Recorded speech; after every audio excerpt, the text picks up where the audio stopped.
او لوگوں، بابا فرید کو تو سارے ہی جانتے ہوگے، بابا پاک پتن والے کو تو سارے ہی جانتے ہوگے۔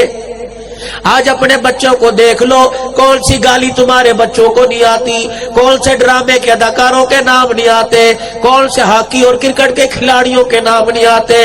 رب کائنات کی قسم ہے، تمہاری سوچ بھی وہاں نہیں جاتی جہاں تمہارا 6 سال کا بچہ پہنچ جاتا ہے، اور بہشتی دروازے پر تو جاتے ہو، پاک پتل تو جاتے ہو۔ اور لوگوں، میں تمہیں بابا فرید کا ذکر سناؤں، 6 سال کی عمر ہے، ہندوستان میں اپنے مکان کے آگے کھڑا ہو کے تسبیح ہاتھ میں ہے، اور نبی پاک پر درود شریف پڑھ رہا ہے، صلی اللہ علیہ وسلم پڑھ رہا ہے۔ ہندوستان کی ماں اور بابا فرید کا چہرہ دیکھ کر رہ نہ سکی، ماں کے پاس آ گئی، دی فرید دی اماں، سمجھ نہیں آتی، جس چکی سے آٹا ہمارے گھر آتا ہے اسی چکی سے آٹا تیرے گھر آتا ہے۔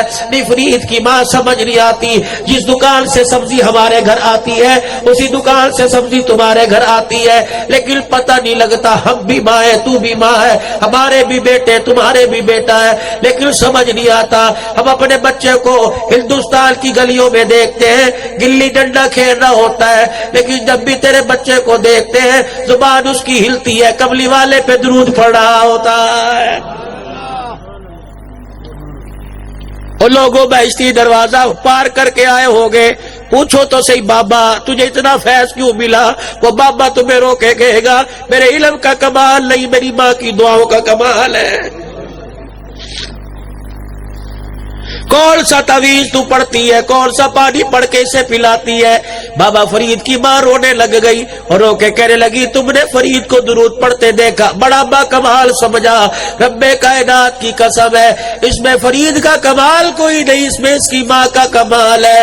جب سے میری گود میں آیا مجھے کبھی یاد نہیں پڑتا کبھی میرے سے بغیر وضو کے دودھ پلایا ہو۔ جب یہ رویا کرتا تھا میں نے کہا، بے شک مرتا ہے مر جا، جب تک وضو کر کے 2 نفل نہیں پڑھوں گی میں تجھے دودھ نہیں پلاؤں گی۔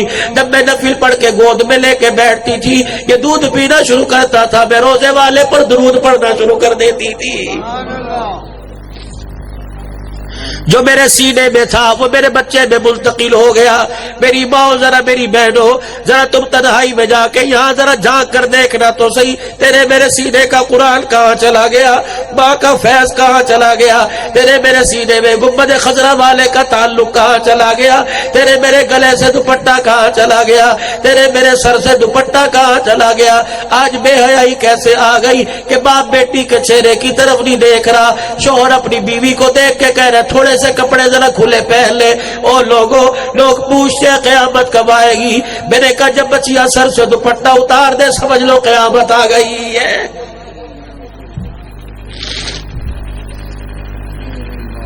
لوگ پوچھتے ہیں قیامت کب آئے گی؟ میں نے کہا فجر کی نماز میں اذان ہو رہی ہے اور الصلاۃ خیر من النوم کا ترانہ آ رہا ہے، اور تیرے گھر کی چرپائیوں پر 10 کے 10 افراد سو رہے ہیں، ایک بھی نمازی اٹھ کے مسجد میں نہ گیا، اور ایک بھی میری بہن میری بیٹی ماں مصلی پہ نہ آئی۔ رب کائنات کی قسم ہے آسمان کی کرنیں پڑتی ہے، کرنیں بھی خدا کی لعنت برسا رہی ہوتی ہے، سارا گھرانہ بے نمازی ہے، اور لوگوں قیامت سے پہلے قیامت آ گئی ہے۔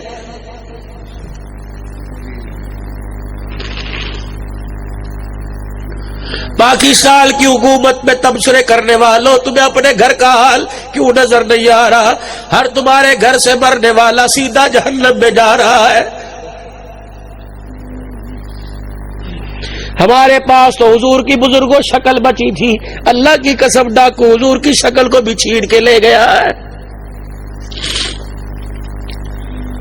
میں تمہیں جج بنا کے، اللہ اکبر، تمہاری جج کے تمہاری عدالت میں ایک پہ کیس لے کے آتا ہوں، مجھے فیصلہ کر کے بتاؤ۔ سود خور کو کہتے ہیں تو حرام کھا رہا ہے، رشوت خور کو کہتے ہیں تو حرام کھا رہا ہے، اس کے بارے میں کیا کہو گے جس نے تمہارے چوک میں دکان کھول رکھی ہے، اتنا بڑا بورڈ لگا رکھا ہے اور اس پہ لکھا ہوا ہے سادہ شیو کراؤ 40 روپے، اعلیٰ قسم کی سنت پہ اس طرح چلاؤ 100 روپے۔ رب کائنات کی قسم ہے مکے کے ابو جہل نے مکے میں تنگ کیا، اور آج کلمہ پڑھنے والا اب بھی حضور کو روزے میں تنگ کر رہا ہے۔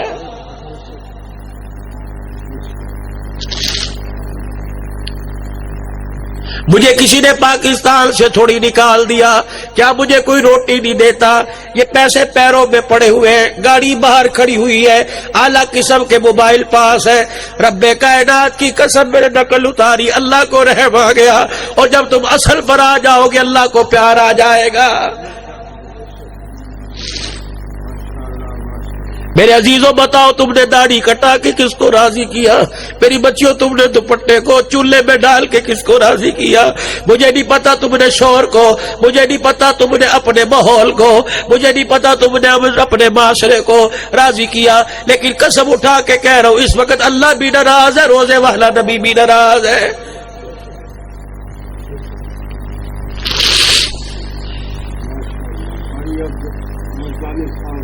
تیرے میرے بچے کو ذمہ داری کا حساب آتا ہے، تیرے میرے بچے کو پاکستان کی اکانومی کا پتہ ہے، تیرے میرے بچے کو بجٹ کا حساب آتا ہے، تیرے میرے بچے کو تیل گیس مہنگا ہو گیا حساب آتا ہے۔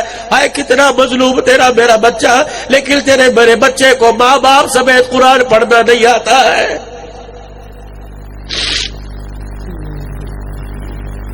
میں تو آپ کی عدالت میں کیس لے کے آیا، سارے حضرات بیٹھے ہو، مجھے ایمانداری سے بتاؤ کتنے دن ہو گئے گھر میں کسی نے قرآن کھول کے نہیں دیکھا؟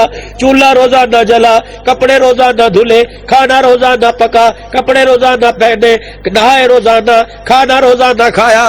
اللہ کی لا ریب کتاب جس حجت الوداع کے موقع پر نبی تحفہ دے کے گیا تھا، آج یار تحفہ دے، الماری میں سجا رکھا ہے، آمنہ کا لال تحفہ دے کے گیا تھا اور کہہ کے گیا تھا دو چیزیں چھوڑ کے جا رہا ہوں، سنبھال کے رکھنا، ایک اللہ کی کتاب اور دوسرا میری مبارک زندگی کے طریقے۔ او لوگوں، دشمن تمہارے سے چھینے گا، جان دے دینا، میں محمد کے طریقوں کو نہ چھوڑنا۔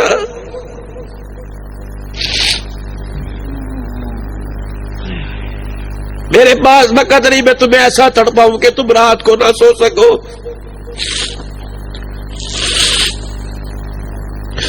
گیارہ ذی الحج بنا کا میدان، جدع اونٹنی پر میرا نبی سوار ہے، حضرت معاویہ اسامہ دائیں بائیں کھڑے ہیں، ابو بکر رضی اللہ تعالی عنہ اونٹنی کی مہار پکڑ کے اونٹنی کی گردن کے نیچے کھڑا ہے۔ میرے نبی نے فرمایا یا ایھا الناس عسى اللہ تلقونی بعد عامی ھذا، او لوگوں میرا چہرہ دیکھ لو، آئندہ سال آؤ گے اپنے محمد کو یہاں نہیں پاؤ گے۔ صحابہ کی چیخیں نکل گئی، آپ نے فرمایا لوگوں دو تحفے چھوڑ کے جا رہا ہوں، قیامت کے دن اللہ نبی وارث کہنے سے پہلے، دنیا میں اللہ نبی وارث کہنے سے پہلے، اور قیامت کے دن حوض کوثر پر آنے سے پہلے، او لوگوں دو چیزوں کو لے کے آنا، قسم ہے اس رب کی جس کے قبضے میں میری جان ہے، پہلے میں تمہاری جھولی میں دو چیزیں دیکھوں گا، پھر میں جام کوثر کا پیالہ تمہارے منہ کو لگاؤں گا۔ قبلی والے وہ دو چیزیں کیا ہے؟ فرمایا اللہ کا حکم اور میری زندگی کے طریقے۔ او لوگوں جن کی جھولی میں یہ نہ ہو میرے حوض کوثر پہ آنے کی اسے اجازت کوئی نہیں۔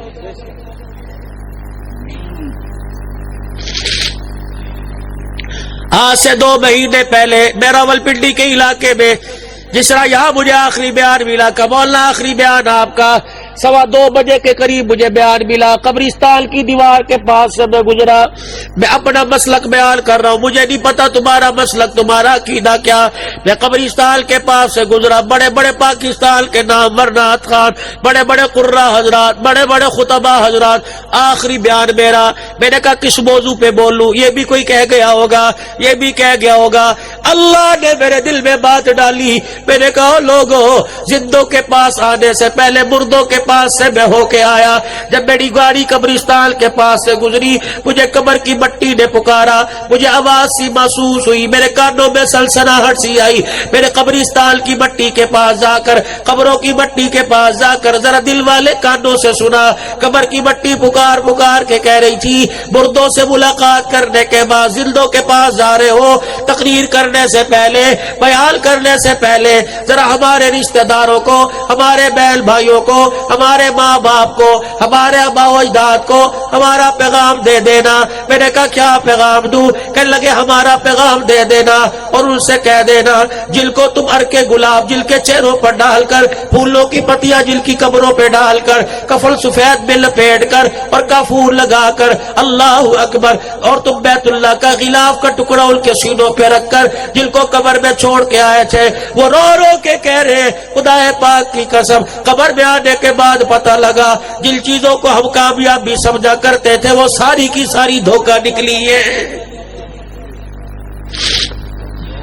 ہم نے کا مال بچائے گا، ہم نے کا اولاد بچائے گی، ہم نے کا معاشرے کے اندر روشن خیالی بچائے گی، اسلام آباد کی کرسی بچلائے گی، ہمیں آنکھوں کا پھاڑنا بچائے گا، ہمیں مونچھوں کا تاؤ دینا بچائے گا، تھانے داری کے اندر تعلقات بچائے گا، قلم جج کا بچائے گا، لیکن رب کائنات کی قسم ہے موت کا ایک جھٹکا دنیا کی ساری لذتوں کو ختم کر گیا۔ اور لوگوں کامیابی کامیابی نہیں، ناکامی ناکامی ہے۔ میں نے کہا مجھے پھر بتاؤ ساری چیزیں دھوکہ نکلی، کامیابی کی کامیاب کرانے والی کون سی چیز ہے؟ رب کائنات کی قسم ہے جتنے کلمہ پڑھنے والے گئے جاتے ہوئے پیغام چھوڑ کے چلے گئے، جلدوں کو کہہ گئے او لوگوں قبر کے اندر ماں باپ نہیں چلتے، قبر کے اندر اولاد والی دولت نہیں چلتی، ہر چیز نہ کام کرا گئی۔ میں نے کہا قبر کے اندر کیا چیز کام کراتی ہے؟ کہنے لگے قبر کے اندر کامیاب جو کرواتی ہے وہ رسول پاک کی مبارک زندگی ہے۔